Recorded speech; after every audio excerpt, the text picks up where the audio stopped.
Sir नमस्ते। नमस्ते। यो कृष्ण मन्दिरमा आएँ अस्ति खिच्न आएको थिएँ म, फेरि आज खिच्दैछु मैले यहाँ। थोरै मलाई कृष्ण मन्दिरमा जानकारी दिनु न, के हो कसो, यो कसले गरेको हो, सबैले सरकारले गरे भन्छन्, कसले के भन्छन्, सबैलाई चाहिँ भ्रम फैलिसक्यो। यसको निश्चित कुरा के हो त, खास कस्तो हो यो कृष्ण मन्दिर पहिलेदेखि नै यसको संरक्षण हुँदै आएको थियो। सुरुमा चाहिँ सानो झुपडी बनाएर संरक्षण सुरु गरियो, त्यही पूजाआजा भइरहन्थ्यो। अब पछि बिस्तार बिस्तार तपाईँको यो दिवाश्रम भनेर 100 50 उठाएर एउटा सानो तपाईँको जोगी बाबाहरू आएर बस्ने एउटा ठाउँ भवन बनाइयो।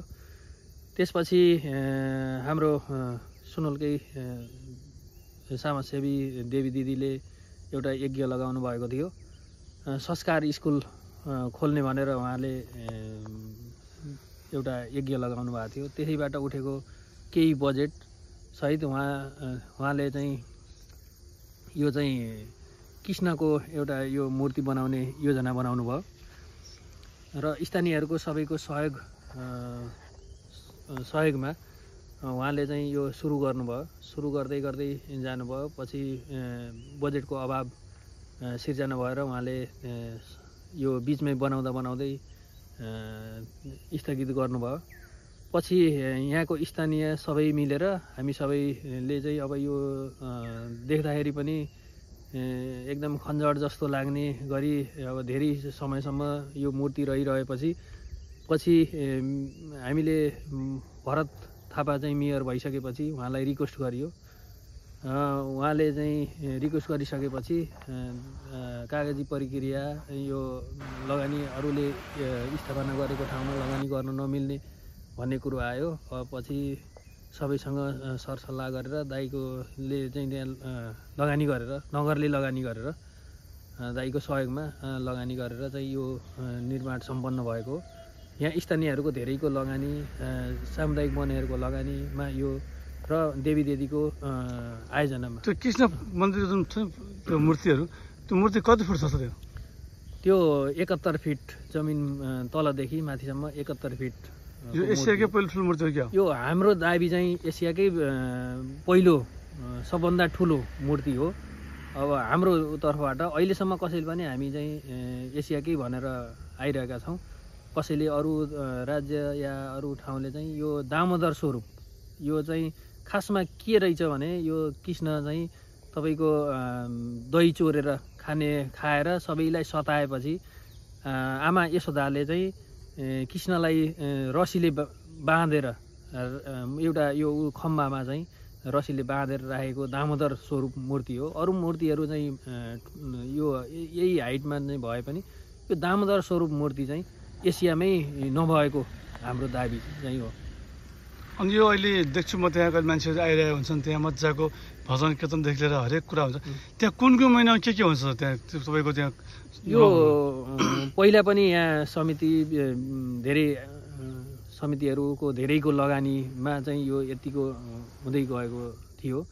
पछि यो नयाँ कार्य समिति भयो, त्यसमा म पनि त्यस कार्य समितिको कोषाध्यक्षमा प्रवेश गरेँ त्यस समितिमा। त्यसपछि केही न केही यो नयाँ गर्नुपर्छ भन्ने थियो। त्यो संस्था चाहिँ दर्ता भएको थिएन। हामी दुनियाँ सबै साथीहरूको सहयोगमा, सबै यहाँका समाजसेवीहरूको सहयोगमा दर्ता गर्न सफल भयौँ।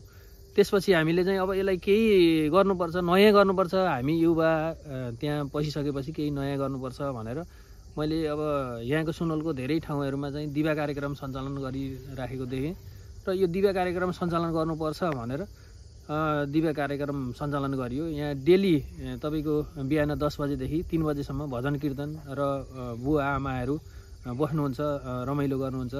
हामीले सिस्टम बनाएका छौँ। अहिले मैले आउने क्रममा देख्छु त्यहाँ तपाईँको त्यो पेन्टको अभाव देख्छु मैले। त्यहाँ किन त्यो तपाईँ छोडे जस्तो लाग्यो मलाई। त्यो पेन्ट छैन त्यहाँ, हेर्दाखेरि नजिक हेर्दा एउटा एकछिन दाग जस्तो, के कारण छ त्यो? यो प्रदेश सरकार हाम्रो खड्का बस्नेत चाहिँ पर्यटन मन्त्री हुँदाखेरि हामीलाई 10 लाख रुपियाँ चाहिँ यसको सौन्दर्यकरणको लागि भनेर विनियोजित गर्नुभएको थियो। त्यो बजेट हामीले चाहिँ धेरै पटकसम्म त्यसलाई सौन्दर्यकरण पेन्टको लागि भनेर उ गरियो। पेन्ट गर्नलाई त्यो पेन्ट भन्दा पनि तपाईँको त्यो संरचना त्यहाँको चाहिँ त्यो खटहरू यो बनाउँदाखेरि एकदमै गर्दो रहेछ। 3 पटकसम्म उसले चाहिँ त्यो चाहिँ आउट गर्यो। त्यही पनि त्यो चाहिँ पेन्ट गर्ने मान्छेहरूको चाहिँ टेन्डर आह्वान भएन। नभइसकेपछि हामीले चाहिँ साइडमा एउटा वाल लगाएर चाहिँ त्यो बजेट चाहिँ वाल लगाइदिनु भनेर हामीले चाहिँ गऱ्यौँ। त्यहाँ वाल लगाइएको छ साइडमा। र यो आर्थिकको अभाव पनि हो। संस्था चाहिँ बचाउनलाई आर्थिकको अभाव हुँदो रहेछ। अब मेन आय स्रोतको बाटो नभएर नगरले पनि हामीलाई चाहिँ अपेक्षा गरेको जस्तो चाहिँ महसुस भएको छ। अब नगरको एउटा सम्पत्ति पनि हो, यो एउटा समिति रहे पनि यो नगरको सम्पत्ति हो। नगरले चाहिँ तपाईँको एउटा कृष्ण मन्दिर बनिसकेपछि सबै पर्यटकहरूले हेर्ने ठाउँहरू जति मान्छे बाटोमा हिँड्नुहुन्छ उहाँहरूले चाहिँ यो ठाउँ हेरेर आइसकेपछि सुनौला आइपुग्यो। हिजो सुनौला हेर्नलाई बोर्ड पाउनु पर्थ्यो, अहिले चाहिँ कृष्ण मन्दिर आउने बित्तिकै आहा सुनौला भन्न नतमस्तक भएर मैले ढोगेको देख्छु। मैले म पनि गाडी हिँड्ने क्रममा त्यो अति राम्रो सराहनीय काम भएको छ। त्यहाँ ठुलो मूर्ति हेर्न मजा आइरहेछ, मान्छे फोटो खिच्न जान्छन्। त्यहाँ कतिको भ्लगहरू टिकटकमा भाइरल देख्छु मैले यहाँ। भने त्यो कृष्ण मन्दिरलाई अझै राम्रो गर्न के गर्नु पर्ला तपाईँको विचारमा? अन्तमा के भनिदिनुहोस् न।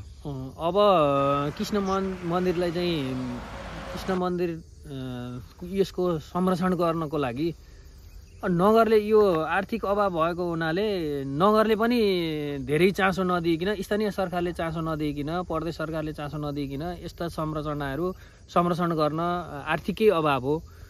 अब यो सबै सक्रिय भएर लागि परेर चाहिँ यसलाई संरक्षणतिर ध्यान नगएको र स्थानीय हामी कार्य समितिले र बजेटको अभावमा चाहिँ यसलाई चाहिँ सोचे जस्तो गरी संरक्षण गर्न नसकेको अवस्था हो। हस्, धन्यवाद।